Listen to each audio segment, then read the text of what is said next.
கத்திரிக்காயில் ஏகப்பட்ட ரெசிபி நம்ம போட்டிருக்கோம். அதில் இதுவும் ஒன்று. ஆந்திரா ஸ்டைல் கத்திரிக்காய் சட்னி ரொம்ப டேஸ்ட்டாக இருந்தது.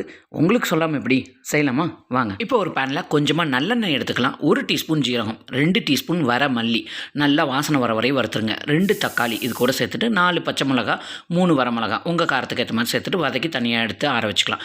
இப்போ நான் இது கூட ஒரு 200 கிராம் கத்திரிக்காய் இந்த மாதிரி அறுத்து நல்லா கட் பண்ணி தேவையான அளவு உப்பு சேர்த்து வதக்கிறேன். நல்லா வதக்கி விட்டு ஒரு 1/4 கப்பு தண்ணி சேர்த்து லிட்டை போட்டு க்ளோஸ் பண்ணி கத்திரிக்காய் நல்லா வேகட்டும்.